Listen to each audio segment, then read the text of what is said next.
Welcome to Stand Up for Doctors. I'm your host, Kim Downey. Thank you very much for joining us. I'd like to welcome Dr. Claire Davies and Dr. Sally Hambly. Thanks for joining us today from the UK, Claire and Sally. Thanks, Kim. It's really exciting to be here, and also just to acknowledge the work that you're doing for the medical community, and really just appreciate what you're doing with this channel. It's fantastic. Well, thank you, Claire. I really appreciate that. Thank you very much for having us. You're welcome, Sally. I'm very excited for our conversation. And I usually start by saying how we met, and it is typically LinkedIn. And so, Sally, I think you and I connected last June. And Claire, I'm not exactly sure when you and I connected, but I suspect it was around the same time because I feel like it's been a while. Yeah, I feel like it's been going on a while. I've been on LinkedIn for about 2 years, 2.5 years, so somewhere in the early stages. Okay, yeah. So for myself, it was just last April, a year ago, April. So I've been on, a little more than a year. So and a lot has transpired in that time. Wow, gosh, the journey that you've had and what you've created just in that time is incredible. Well, thank you very much. So now I'd like to give a shout out to Dr. Michael Hirsch, my physician coach.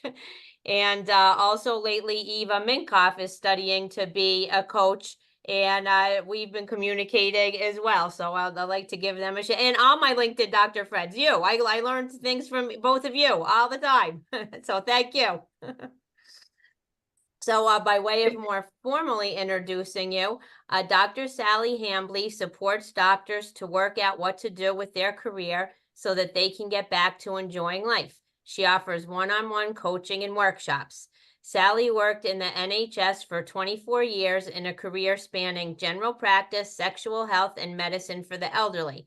She stepped away from the NHS completely for a couple years to set up her coaching practice and now has a portfolio career comprising coaching, business mentoring for coaches, and some clinic cover in sexual health.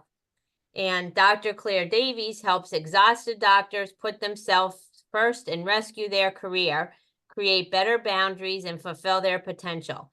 Claire is an ICF-trained coach. She practices coaching to the same ethical standards she applies to herself as a doctor, including a commitment to clinical supervision.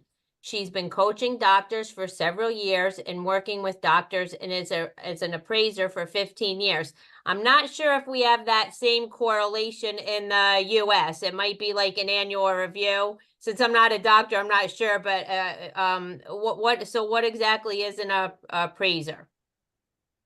So all doctors in the NHS are, in fact, registered with the General Medical Council here in the UK are required to have an annual appraisal. You have to produce a portfolio to show you're keeping up to date, to reflect it on any patient safety incidents. It has taken more of a focus on well-being in recent years, so I've really enjoyed that because I get to use my coaching skills in appraisal if that's something that they want. So it's got a sort of, it's like a double-headed beast, if you like. You have to produce the portfolio, so it's something to do, but it's also a chance to reflect and learn and have a session with someone who is hopefully supportive. Oh, well, that's great. I like that emphasis on support. I'm glad that it's that's incorporated. And also, you've been an NHS doctor for 28 years, and you have 10 years experience in the humanitarian sector, including leadership, Ethiopia, India, Uganda, and working in staff health. And you've written for various publications. So you both have quite the portfolio careers. That's really terrific. And today we'll be talking about small things that can make a big difference on a backdrop of burnout or rust out and career diversification. So the term rust out isn't too common here in the United States, Sally. So how is burnout different from rust out? Well, I think burnout is something that often goes a little bit unrecognised, but it can present quite similarly to burnout. So it's when you're at a place where actually there's no challenge. It's often when you've been doing something for a long time. So often when doctors have been doing the same role for a long time, and actually they're not learning anymore, and you can end up feeling really quite demotivated. You can disengage a little bit, actually, because there isn't any challenge there. And I certainly, when I look back over my slightly unconventional route through medicine, there was a particular time when I recognize in retrospect that happened to me. And I think it's just important to be aware of that as well, because there's quite rightly, there's a huge light on burnout at the moment because it's so prevalent. Mhm. Sometimes what can happen as well, though, and maybe there's a combination of the two, is actually you're just at a point where you just don't feel, it feels like there's something missing almost. You're just not growing, you're not being challenged, and that can leave you feeling really quite unfulfilled and quite stagnated. Yeah, I've heard doctors speak to that a lot, so I understand what you're saying. So as we get started, I usually ask my guests to share what you'd most like our audience to know about you as we begin our conversation. Claire, would you like to go first? No, I wouldn't. Oh. What a question.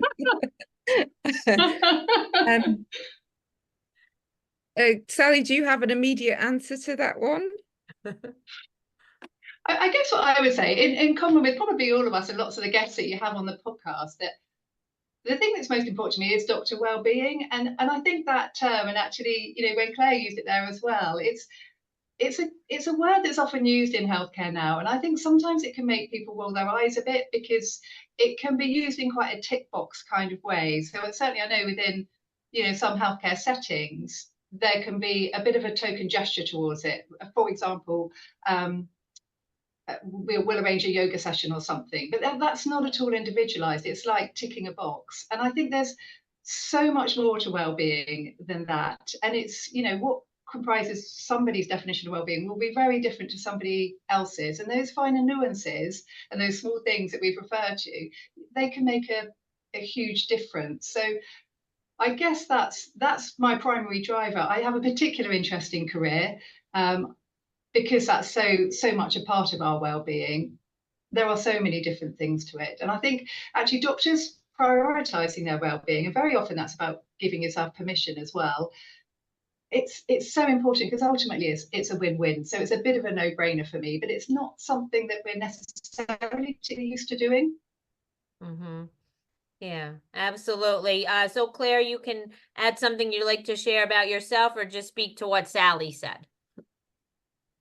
I think I'd like to share what my purpose statement is, or what I know about my purpose statement, and I think it's always a piece of work. But my purpose is really about having the ability to be with unheard voices, particularly if that's somewhat something difficult or someone in difficult circumstances, and really seeing the beauty and resilience and the essence of that person and their potential. And it runs right through my work. So I work in what we call the A&E, you will call it's the ER of a very deprived inner city area, and I like that work. And because I have that feeling of purpose, it makes me show up differently in my energy. So from there on Saturday night, I just feel like it is Saturday night, but I am on purpose by doing that. And then it runs through my coaching as well. It runs through the work I've done in Ethiopia, and knowing that and knowing why you're doing what you're doing really, is a really important shift in making it meaningful, making decisions from a positive place of wanting to rather than have to. So that's kind of part of a piece of work about who I am. I love that. That's really important. And I'm reading a book. I'm just about to start a book, so I don't remember the exact title, but Simon Sinek, something like Know Your Why or Understand Your Why. Yeah. Are you guys familiar with that? You women Power of Why. familiar with the book? Yeah. So that's great. Understanding your why is important. And as we get into our conversation about small things that can make a big difference, I'm excited for two doctors to talk about that. And maybe some other doctors who haven't been open to hearing these kind of things will, open their hearts and minds and ears, because I think sometimes doctors might think, oh, well, that's not going to matter for me, or that's not going to make a difference for me, when it actually will. So to have two doctors speak to it, I think will really help. Sally, would you like to get started?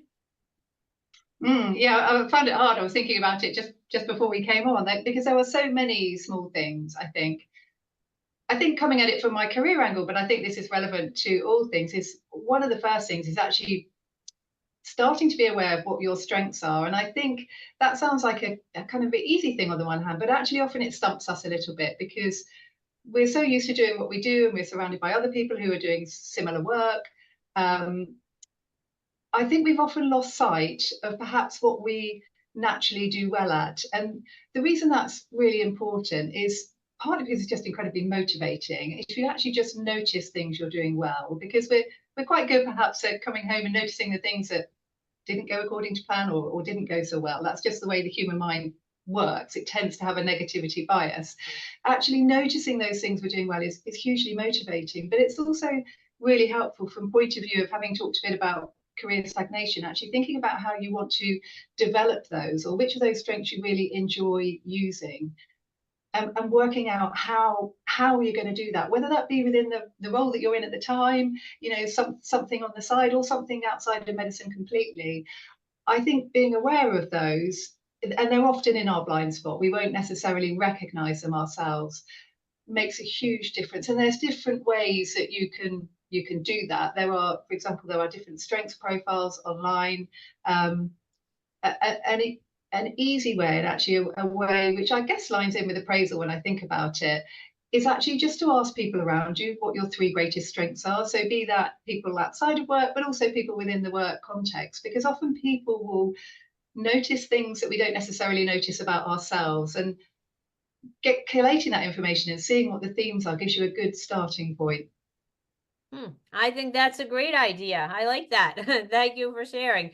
Claire, would you like to add anything to that and add on a next thing that can make a big difference? So I think as doctors, we are very into doing, and we are very goal orientated. We like to achieve things. We like to see results. We like to see the evidence of what we've done. And in living, there's a balance between doing and being. So it's about shifting that balance over to being a little bit more present, a little bit in the moment, and actually drip feeding it in, which from a neuroscience point of view is much more effective. So often what we do is drive and drive and drive, and we do have really challenging workloads at the moment, but we want to keep going until we've got the next annual leave in the diary. And sometimes people come to coaching and they haven't even taken their annual leave. They've just been on this roller coaster of being too busy to book it. Someone shared a story on my feed the other day, which was really powerful. It's a surgeon, very senior in his career, been through burnout, been all sorts of things, and said, I just needed to take 5 minutes between my cases. Normally what we do is go through the next one on the table. And just taking that break made a really big shift for him. I think people as doctors, we find that hard to believe. It's almost like we need a big intervention because we give big interventions, don't we? But it's about drip feeding. And he didn't say what he did in those 5 minutes, but as a coach, I would be suggesting people, what are you thinking? What are you noticing about yourself? What are you feeling in your body? And having a little toolbox of questions to ask. So often our default with our brain is to go, oh, I can't do this anymore. I just don't want this day to be over. And the questions are more like, what am I thinking? What am I noticing? What do I need in this moment? Who do I need to talk to? What would support me? And often it's just a little thing like, I need a glass of water, I need to go to the loo, or actually I could do with just checking in with a colleague about my next case, what they think. It's looking tricky. And all those things on a regular basis will add up over the long term to make a much bigger difference. It's like taking people up the curve of well-being rather than just pushing on and sort of falling off a pit into your annual leave as you land on the beach or wherever you're going. So I'm really a big advocate for the small things making a big difference. Yeah, I fully agree with that. And before I asked Sally to chime in on what you just said, three things came to mind. One is Dr. Jonathan Fisher is a cardiologist here in North Carolina. I'm not sure if you're familiar with him. And he once shared, so he knows about meditation and mindfulness. And once he put on, it was a 1 or 2 minute video of him in between patients. I think he was like on call. And he showed how, look, you can take 1 or 2 minutes to center yourself in between patients. And he showed himself, in an empty patient room, and he put the camera on and sat there and closed his eyes so that doctors could literally say, okay, I can do this. And just to have that pause and center yourself.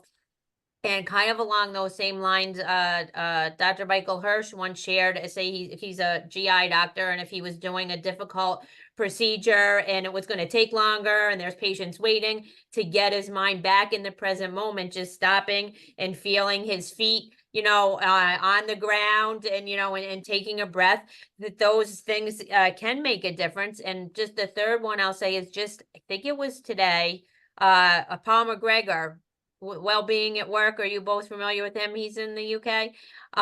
So he shared something about how when he thought he was resting or recharging, some of the things he was doing, he realized weren't really resting or recharging. He just went and took a trip to Spain with his wife. But he said he was like, he'd run or work out at the gym, or, he was listing all these things where to him, he thought that was recharging, but he realized that in some capacity, that wasn't the true rest that he needed. So rest looks different, for everyone, and recharging looks different for everyone, and to keep that in mind. So go ahead, Sally.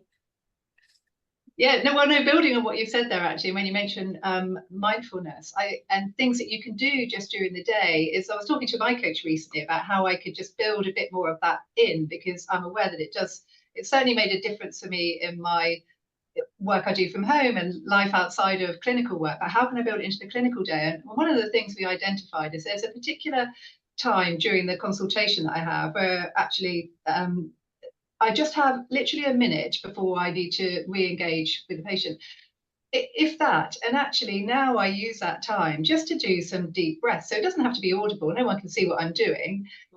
But actually it makes a big difference. And simple things like even I need to go to the loo. It's probably sometimes not that I need to go to the loo, but it just gives me a moment, and just even noticing, I think, coming back into those sensations, but just noticing the water on your hands or the smell of the soap. And they sound like really simple things. And once upon a time, if I'm honest, I might have thought, I can't really see how that's going to help. But actually, when you get used to building them in, they're hugely beneficial. What I would say is I think it does take practice as well, because we are so used to being on the go constantly. I think that awareness that it takes practice, it's almost like a skill that we're developing, and that being okay with the fact that actually initially it can be quite tricky to do, it can be quite tricky to keep your focus and attention, but it's with practice that it does get easier, and I think it can make a profound difference. Yeah, I agree. And I had Dr. David Fessel on some months ago, and he shared the mindfulness tips as well. And even specifically what you said about washing your hands. And since you guys had also mentioned about checking in with yourself, that maybe you could try to tell yourself, okay, every time I wash my hands today, I'm going to check in with myself, right? How am I doing? How am I feeling? Take a few deep breaths, whatever, to bring yourself back, to that present moment. That was great. Claire, what would you like to add? I think there's a lot of cynicism over here about the techniques like mindfulness, and I think that ties into lots of things. One is workplaces putting on wellness sessions that people don't have time to attend, and if you do attend it, then you've got even more work to go back to. So some places have put on mindfulness trainings, and I've certainly seen a lot on social media meeting those with cynicism, and I understand where that comes from. And also cynicism goes hand in hand with burnout. So you end up with a vicious cycle. I've seen something in a national newspaper for a junior doctor sort of firmly rejecting it as like not what was needed. But there are simple things you can teach yourself, and you've got to remember where mindfulness comes from. It comes from great spiritual masters like Dr. John Kabat-Zinn. I don't know if you're familiar with his work, but who are we to reject the work of these great leaders? There's a way to integrate it into our lives. And you can just learn simple things. A simple mindfulness thing is to notice 5 things you see, 4 things you hear, 3 things you can touch, 2 things you smell, 1 thing you can taste, and just do that. It's just a quick check-in with yourself. So I would just encourage people to be open to it, because it does come, from a deep place in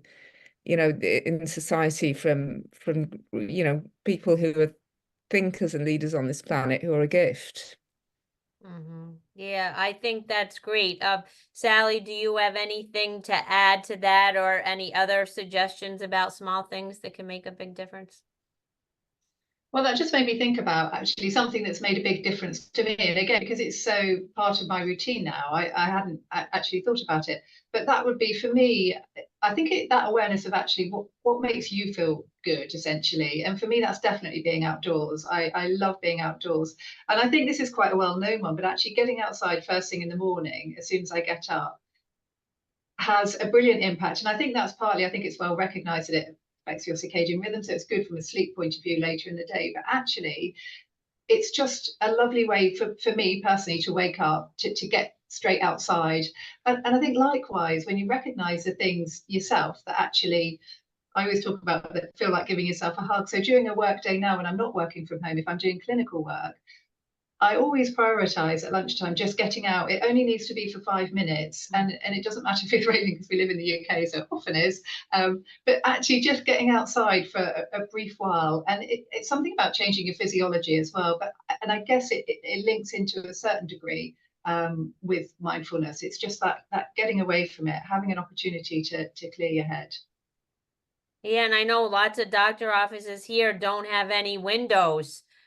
So just to be able to get outside and see what the weather is like, because sometimes like an assistant, whatever, a clinical assistant will ask me, what's the weather like outside? So just being able to go outside and see and smell and hear it for yourself, right? What the day is like, that can be huge.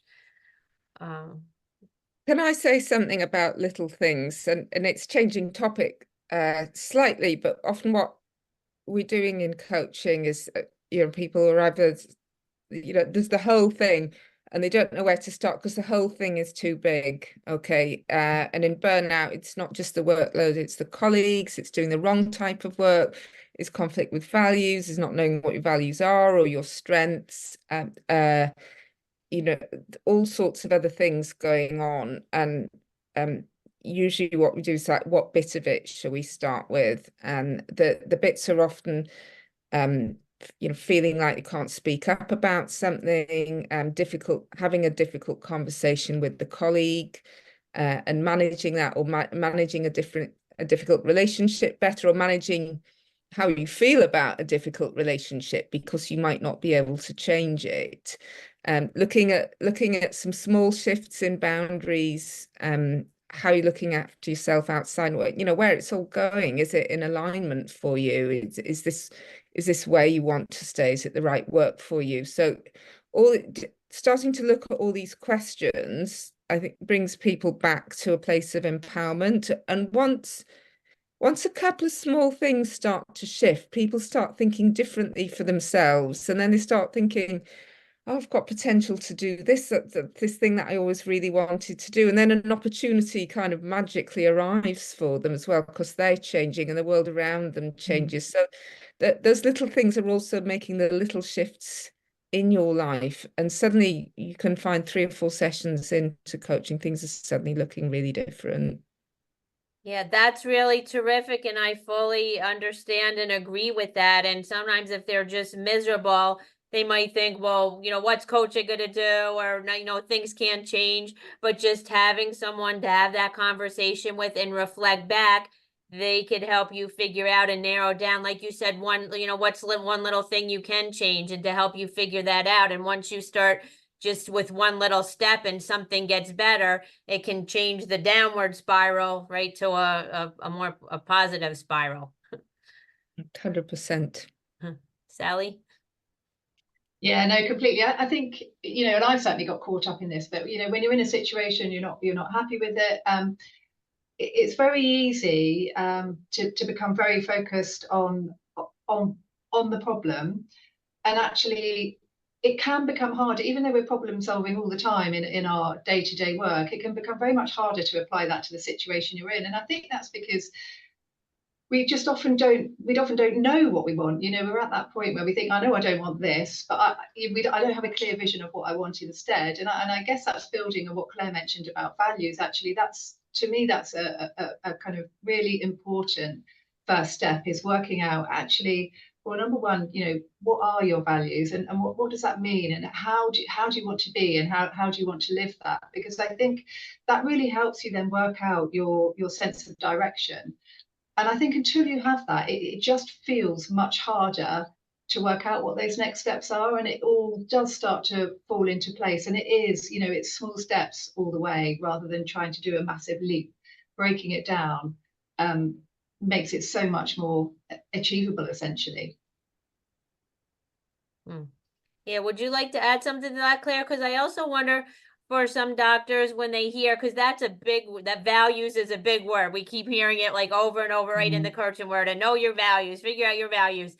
And some doctors might think, well, if it's like, honesty, trust, respect, like just like typical what you'd think of as like good values. And of course, I have those regular values, and how is that going to impact me or help me change my thinking? Could you speak to that, Claire? Yeah, it's a really good question. I've been on a very intense coaching course all weekend, and I've done 3 days of values. Wow. Like, valued out. It's interesting because I mean, just for a recap for anyone who's listening, who don't know what values are, there you can think of them as the blueprint of who we are as individuals, and if we make decisions from our sense of values, then it's much more empowering. I'm just going to tell a brief story of a way I made decisions from my values over the weekend. So I've had a pretty intense week. I've got my dad in the hospital. I had to go in, leave my son, and then I was away on this course. So I wasn't around in my home very much. And then at the end of this coaching course on Saturday, I was supposed to have a practice client at 7 p.m. And my old doctor self would have been, I've got to get the homework done. I was still quite doctor-like. I had them lined up. I'd read the assignment. I'd got it booked in a week before. I mean, some people on the course hadn't realized there was homework. I was there with the homework. I was going to get the marks, right? And anyway, there on set, 7 p.m. Saturday night, pretty exhausted, and they didn't show up. And the old me would have thought that like failing, okay. And I would have, maybe called them and said, maybe like, where are you? Are you okay? Caring about them, all of this stuff. And I said, I need to make a decision here from a point of, and what's my value now? It is family. And I'm going to make a choice for my family not to do this session. Whatever's happening to them, it's not happening. My value is here in family right now. And it just felt so different. It was really much more of a positive place than having to get it ticked off.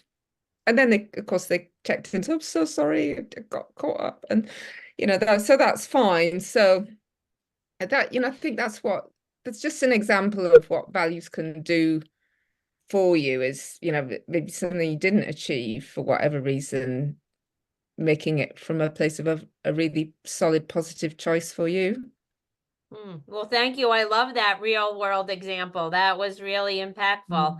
As we're starting to wind down, was there anything either one of you did want to speak to about career diversification? Because you each have done that in various ways. Shall I go, Claire? Yeah, go for it, Sally. Yeah. I mean, I would say it's certainly something to keep in mind, because I think my experience of it has been, and I think I share this with others, and it's a little bit like I was talking about earlier with the rustout, but actually where you just get to a point where you want to maybe develop other skills, or you want to have impact in a different way. What seems to often happen is actually when you do that, your enjoyment of your primary medical role increases. And think there's possibly lots of different reasons for that. I think there's that sense of, I don't have all my eggs in one basket. I think the lens that you view it through changes a little bit. And just having the variety, it makes a big difference. So now, having gone back to do some sexual health cover, to be honest, if you'd asked me 2 years ago if I was going to do that, that was not at all on the horizon. I thought that was it, done, my medical days are over. And actually, I'm only doing a day or two a week now, and I really enjoy it, really. And I would not have seen that coming. But I think it's what I've learned through coaching, through being coached myself, through coaching others. It can make a big difference. So it's definitely something to consider. That's great. Would you like to add anything, Claire? So I've been portfolio as a GP for a really long time. I'm definitely a big portfolio fan. I think there are a lot of positives. I've found that most of my roles have fed into the others in some way. Particularly working outside of the NHS, when I was in the what we call the third sector here, humanitarian sector. That's been really, really useful for me to work in a completely different environment, and you can bring in what you've learned to the health service. You can also see it more through a clearer lens, if you like. So everything is sort of interwoven. Even things I've done 25 years ago, they kind of still show up. Like I say, I was an expedition doctor in Uganda. People still tell me about that, and it makes people interested in you. It sparks a conversation. So nothing you ever do is wasted. That's something I really, really believe. The evidence here is that more and more doctors are doing portfolio roles to kind of survive because of their workload. I think try and develop your portfolio to a place where it's a really positive choice, not just the next bandwagon to jump onto that seems easy. My trip up was always like having, be careful of too many roles, because it isn't just the role, the things that need to happen around the roles, like meetings that you go to in your free time, or your CPD. So just be careful about how it all balances out, because you can end up spending your evenings in free meetings. So that's my top tip, is just to be wary about the different challenges you might have from portfolio life in terms of balance. But otherwise, yeah, great, go for it, and you will grow as a person, and you will learn new things, and you'll meet new people. I love that. When I had a conversation, I had Dr. Matt Daniel on some months ago, and that's what we talked about, was a portfolio career. So yeah, thank you for sharing that again today. And as we wind down, is there any last tips you have for your colleagues, from seasoned physicians to medical students, or even those considering med school? I mean, I would say probably my biggest tip is, if you feel at any particular moment that you're just not quite where you want to be, my take-home message to people would be, don't wait. You don't need to wait until you get thoroughly miserable, and you don't need to wait to burn out. And if that's already happened, absolutely get support with that. But there are so many options and so many different ways to get support now, that I'd really encourage anyone who's just not quite sure, or reach out and get some support. That's fantastic advice. You have anything to add, Claire? The first thing I want to say is be brave, but I don't know what else I want to say but more about, but be brave to make the right choices for yourself, and often that means a bit of courage to be yourself, to maybe do something that's a little bit different from the mainstream. Don't be afraid of that. So be courageous. You have to be courageous in many ways to be in medicine, but making choices and decisions that are more in alignment with yourself, and being yourself, is the more challenging part, but you can do it. Yeah, absolutely. And that deciding that you need help and reaching out is a sign of strength, not a sign of weakness, right? And we say that over and over again. Well, thank you both. You both have so much wisdom to share, and anyone listening can see how great it is to have a conversation with you, and they should feel comfortable reaching out. And how can our listeners get in touch with you, Sally? Either through LinkedIn or my website, which is www.sallyhambly.co.uk. There's lots of different ways to get in touch with me on there. And how about you, Claire? Yeah, again through LinkedIn or my website, drclairedavies.co.uk, or you can email me at hello@drclairedavies.co.uk. And yeah, I'll get back in touch. Okay, well, that was terrific. Well, thanks again for being my guest today. I'm so glad that we were able to have this conversation after we've been communicating on LinkedIn for so long. This has been fantastic. Thanks, Kim. Thank- I also think your channel is brilliant. It's amazing. It is amazing. I can't believe you've only been on LinkedIn since actually last April, because I feel like you've been there, well, since ever I've been there, which is a good couple of years.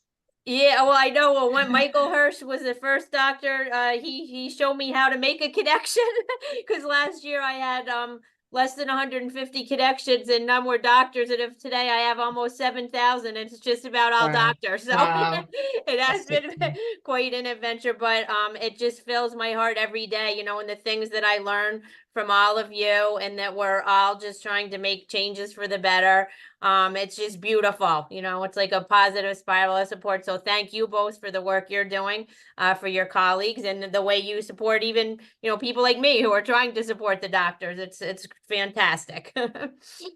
So how I usually close, I say, to move the needle in healthcare, we all need to raise our voices, and we all need to care about each other.